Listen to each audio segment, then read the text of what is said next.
Hey there, folks. Let's dive into a topic that's been on my mind lately: sleep apnea. It's one of those things that can really mess with your sleep and leave you feeling drained.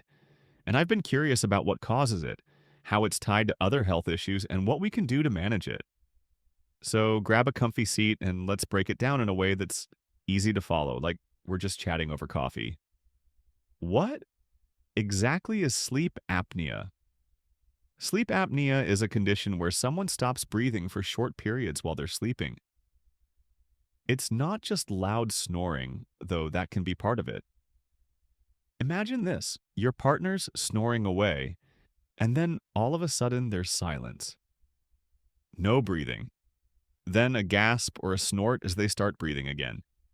That's sleep apnea in action, and it can happen dozens of times a night, disrupting sleep and leaving you exhausted the next day. There are a couple of types of sleep apnea, but the most common one is called obstructive sleep apnea, OSA. This happens when the muscles in your throat relax too much and block your airway. Another type, central sleep apnea, is less common and involves the brain not sending the right signals to the muscles that control breathing.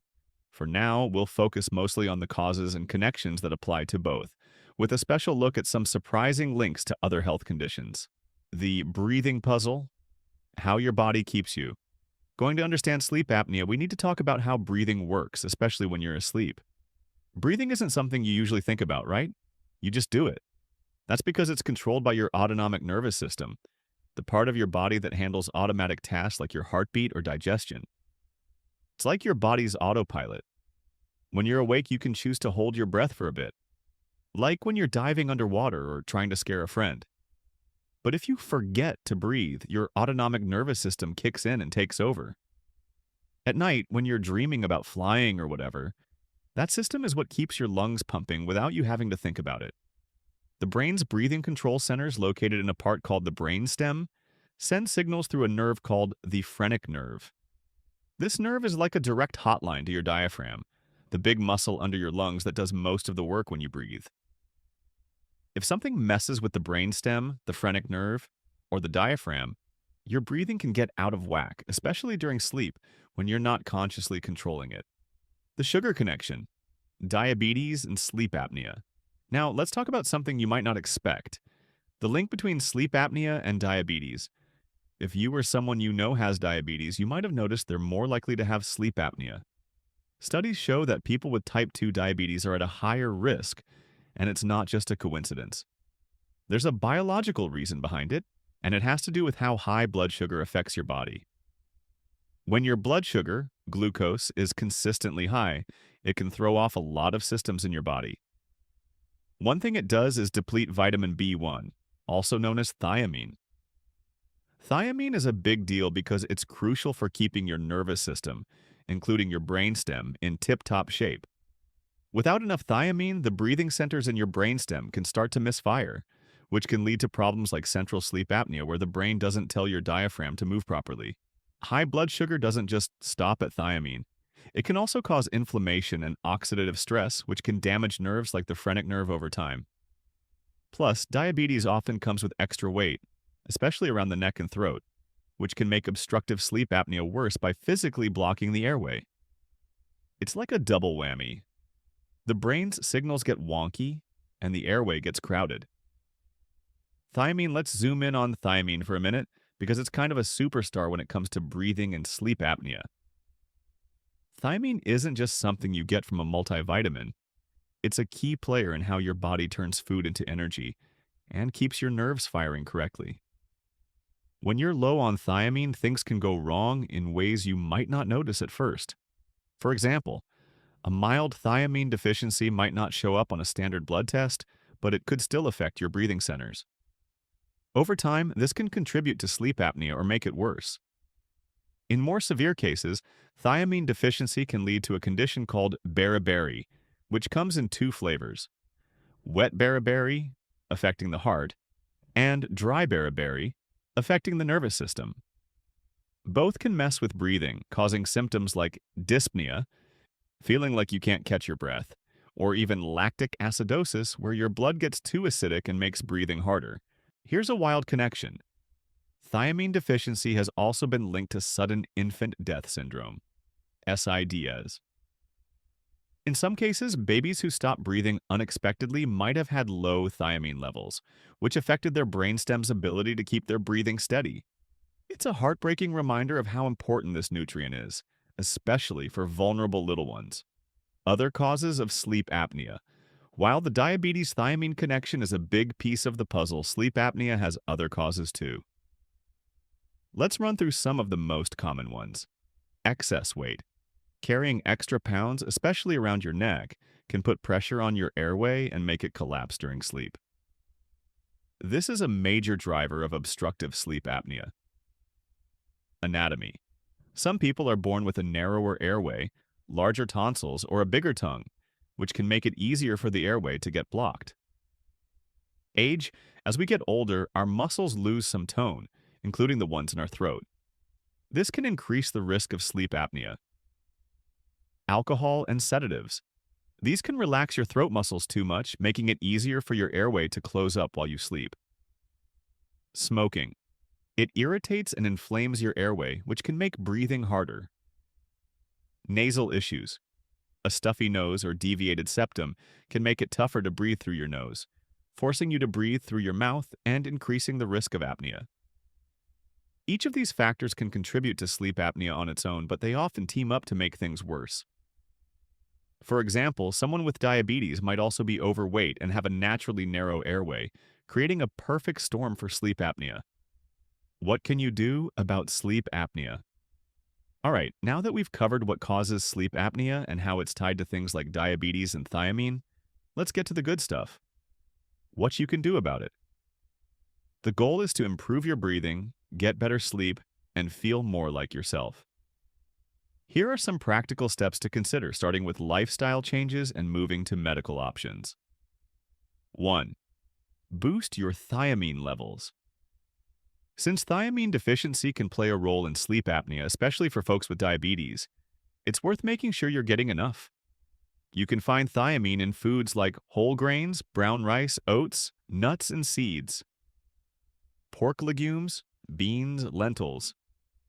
Nutritional yeast, great for vegetarians and vegans. If you're worried you're not getting enough from food, a thiamine supplement might be worth trying. You can also look into benfotiamine, a form of thiamine that's easier for your body to absorb. Start with a low dose, like 100 to 300 milligrams per day, and talk to your doctor to make sure it's safe for you, especially if you're on meds or have other health conditions. Nutritional yeast isn't just good for thiamine, it's packed with other B vitamins that support your nervous system and energy levels. Sprinkle it on popcorn or mix it into soups for a nutty, cheesy flavor. 2. Manage your blood sugar. If you have diabetes or prediabetes, keeping your blood sugar in check is a game changer. High glucose levels don't just deplete thiamine, they can also cause inflammation and weight gain, both of which make sleep apnea worse. Work with your doctor or a dietitian to create a plan that includes eating balanced meals with fiber, protein, and healthy fats, cutting back on sugary drinks and processed carbs, regular exercise to improve insulin sensitivity, monitoring your blood sugar regularly. Better blood sugar control can help protect your nerves, reduce inflammation, and lower your risk of sleep apnea over time. 3. Shed extra weight. If you're carrying extra pounds, losing even a small amount, like 5 to 10% of your body weight, can make a big difference in sleep apnea symptoms. Weight loss reduces pressure on your airway and can improve how your diaphragm and lungs work. Some ideas to get started. Focus on whole foods like veggies, lean proteins, and healthy fats. Get moving with activities you enjoy, walking, swimming, or even dancing in your living room. Work with a nutritionist or trainer for personalized guidance. Adjust your sleep habits. How you sleep can affect sleep apnea. Try these tips. Sleep on your side. Sleeping on your back can make your tongue and throat tissues collapse into your airway. Side sleeping keeps things more open. Elevate your head. Use an extra pillow or a wedge to keep your airway aligned. Avoid alcohol and sedatives. Skip that nightcap, as it can relax your throat muscles too much. Consider a CPAP machine. For many people with sleep apnea, a continuous positive airway pressure (CPAP) machine is a lifesaver. It works by blowing a steady stream of air through a mask to keep your airway open while you sleep. It takes some getting used to, but it can dramatically improve your sleep quality and energy levels. If your doctor suspects sleep apnea, they might recommend a sleep study to confirm the diagnosis and see if a CPAP is right for you. 6. Explore other treatments.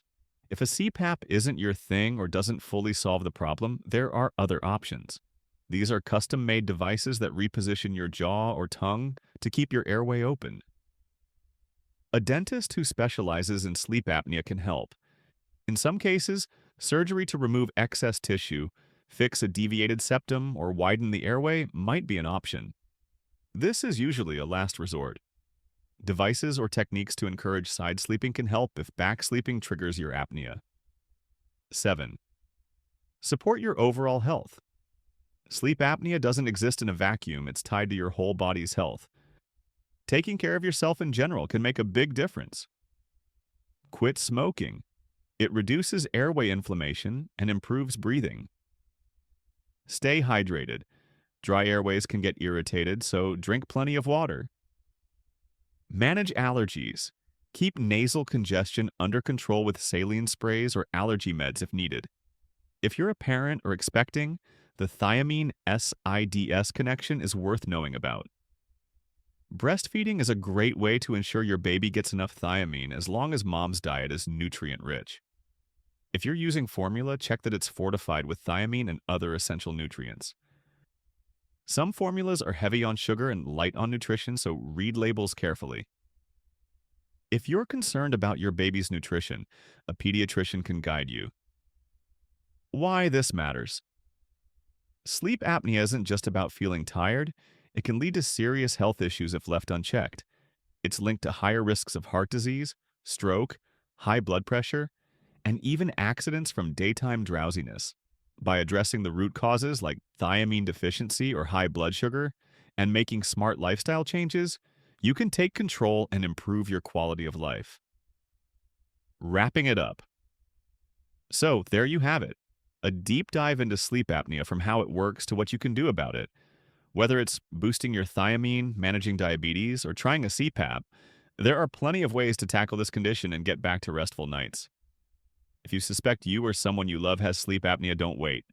Talk to a doctor, get a sleep study, and start exploring your options. Thanks for sticking with me through this. If you found it helpful, I'd love for you to share it with someone who might need it. And hey, keep an eye out for more health tips and tricks. I'm always digging into topics like this to help us all live a little better. Stay well, and here's to better sleep.